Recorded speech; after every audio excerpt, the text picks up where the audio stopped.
globalement, nous avons effectivement assisté à l'ouverture, à la réouverture de l'audience criminelle spéciale, hein, et donc, qui a donc démarré ce vendredi autour de 10 heures, mais qui n'a pas duré longtemps. Mais ce qu'on remarque ou ce qu'il faut noter, c'est que c'est la première fois, en effet, que dans ce dossier-là, les juges, la partie civile et les avocats de la défense ont entendu la famille ou l'un des membres de la famille d'Anivor. Et comme vous l'avez dit en introduisant cette émission, effectivement, Grégoire Mensan d'Anivor, qui est le frère utérin, jeune frère du disparu, est passé à la barre, a fait des déclarations, des affirmations. Et comme vous l'avez dit, il dit effectivement que son frère, son grand frère ne lui cachait absolument rien. Et que si jamais il devait avoir, si jamais il était question d'un bain de nuit qu'il devait faire ce jour-là auprès d'un charlatan à l'OFA, qu'il en serait informé.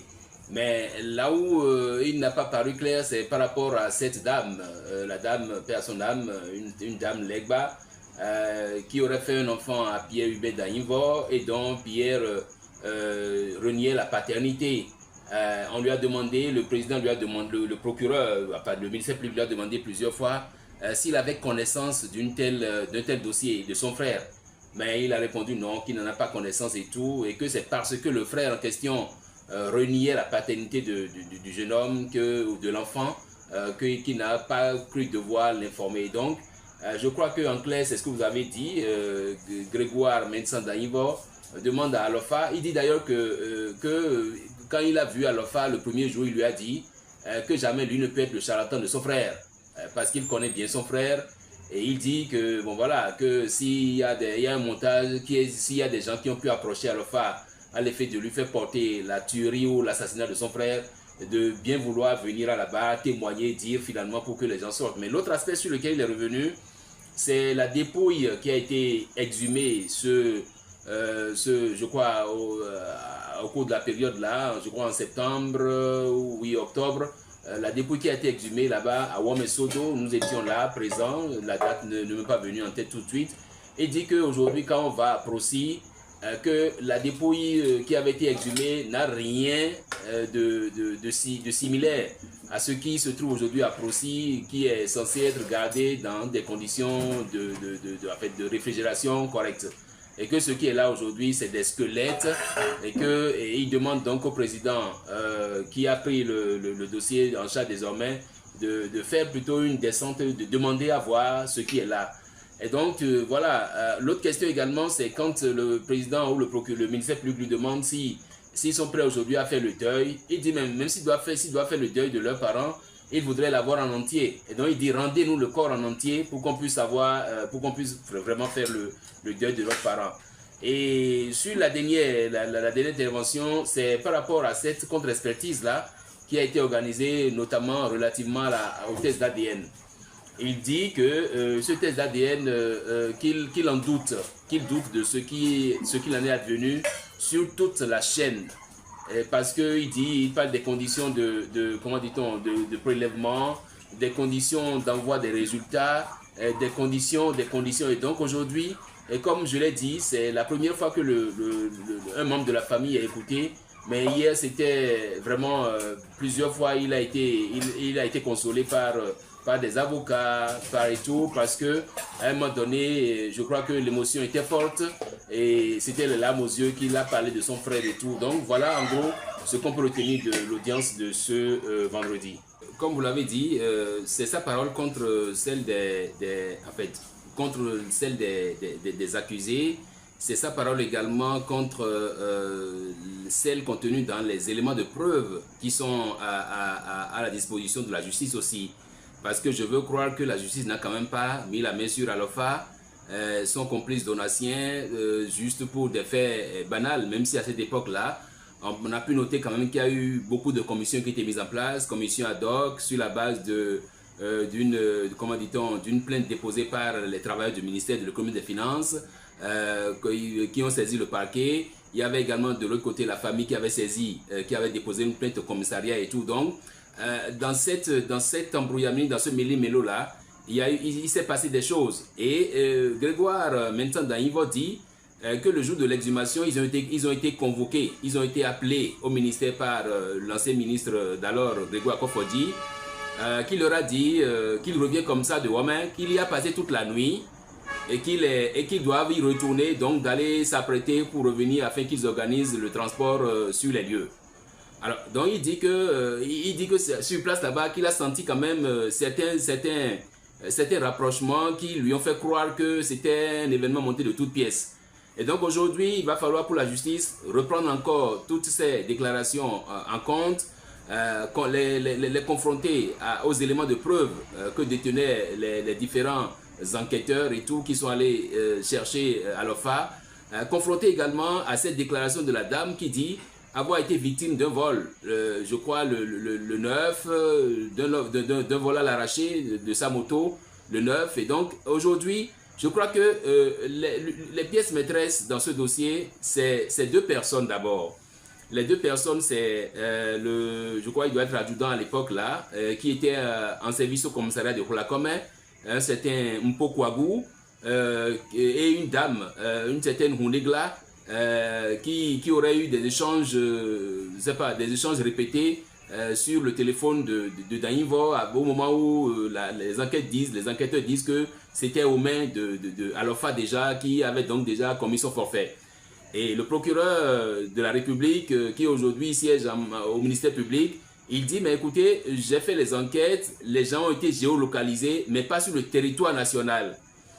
Et donc il dit, et c'est sur ça qu'il y a eu un peu de commentaires à l'audience, et il dit qu'il promet faire la preuve de ce que les gens ont été géolocalisés, et donc montrer que ces recherches ont été infructueuses sur ce plan-là. Et donc aujourd'hui, ce que le ministère public demande, il dit, mais si le président lui en donne l'occasion ou lui en donne les prérogatives, qu'ils vont passer par les moyens pour forcer, comment dit-on, la comparution à la barre de ces personnes-là. Ça veut dire que ces personnes sont peut-être géolocalisées hors du territoire national et donc il va falloir forcément un mandat d'arrêt international pour aller les chercher ou je ne sais pas trop comment ça va se faire. Donc, je pense que ça fait partie des éléments pour lesquels aujourd'hui la justice, la partie civile, les avocats de la défense disent, mais écoutez, on ne peut pas avoir géolocalisé des Béninois qui sont à l'extérieur et ne pas pouvoir les faire venir à cette audience tout au moins. Donc, l'audience d'hier, je crois que c'était beaucoup plus pour écouter la famille, encore que nous ne sommes pas encore au volet partie civile pour avoir les prétentions de la famille. Le président a rassuré de ce que, oui, il tenait juste à écouter la famille sur ce qu'elle sait de la disparition. C'est vrai que dans la déclaration de Grégoire Mensan Danivo, il dit, quand il a appris la disparition de son frère, son réflexe a été d'aller consulter. Et donc, les consultations en bon africain, il est allé consulter et que c'est là qu'on lui a révélé le nom d'une dame dont la paternité de l'enfant serait reniée par Danivo et qu'on lui a dit que bon voilà, que c'est ça. Et donc, c'est sur la base de ça que lui, ils sont allés chercher la dame. Après, la dame a été, je crois, gardée à vue, a été libérée, mais après, cette dame a encore fait la prison et tout. Donc, ouais, dans ce dossier-là, c'est un méli-mélo terrible. On se demande bien pourquoi à cette époque-là, ils n'ont pas eu le recul nécessaire pour, comme l'a dit Vigile, le recul nécessaire pour vraiment gérer ce dossier-là. Il y a eu un peu comme de la précipitation. Ce qui fait qu'aujourd'hui, et le grand frère Grégoire Mensan Danivo dit effectivement, dit aussi que, écoutez, pour un corps qui a été enterré, ça ne peut pas être à cette hauteur-là, que la tombe n'était pas profonde et tout. Et que quand, bon voilà, quand il y a eu l'exhumation, ils étaient là, il a même été chicoté, c'est ce qu'il a dit. Il dit mais qu'il a reçu une chicote d'eau parce qu'on ne voulait pas qu'il s'approche du lieu d'exhumation et tout. Donc, je crois que les déclarations du grand frère Grégoire Mensan Danivo viennent un peu rebattre les cartes parce qu'aujourd'hui, le président de l'Océan, qui est en même temps président du tribunal, je vais nommer, je crois, Azor Ubéou, et il a aujourd'hui des éléments qui lui permettent de mieux conduire le dossier. Et comme il a dit effectivement, c'est que nous voulons une justice claire, une justice nette, une justice qui ne fasse pas dans la précipitation. Parce que je dois rappeler aussi que avant même que le grand frère de Danivo ne comparaisse à la barre, il y a eu des échanges autour des notes d'audience.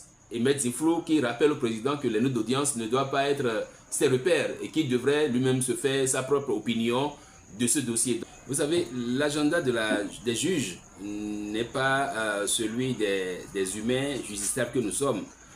C'est au juge ou c'est au président d'établir son agenda quotidiennement et de savoir qui est-ce qu'il veut faire passer, qui est-ce qu'il veut faire entendre aujourd'hui. Donc, effectivement, comme vous l'avez dit, depuis les procès, même, comment dit-on, procès en cour d'assises, cour d'assises supprimée au Bénin, après le tribunal de première instance qui a repris le dossier, on n'a jamais pu entendre un membre de la famille. Et donc, peut-être qu'ils ont réservé le leg plus ultra pour la fin. Ils se sont dit, les juges se sont dit, bon voilà, puisque c'est la famille qui est victime, généralement c'est aussi ça, hein.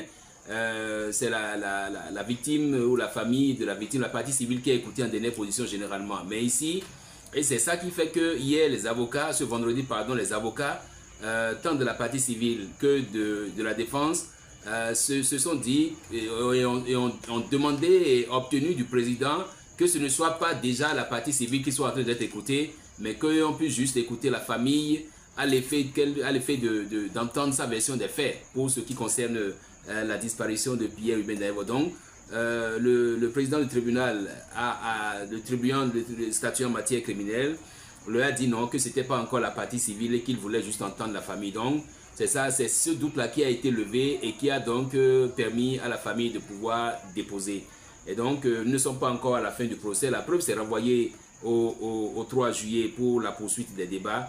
Et donc, on attend de voir ce que ça va donner. 3 juillet, le ministère public a promis qu'il donnerait déjà suite de tout ce qui a été demandé tant par la partie civile que par la défense, à savoir la preuve de ce que ces recherches pour aller chercher, pour aller prendre les deux personnes, Onegla et puis Mpo Kouagou, sont infructueuses.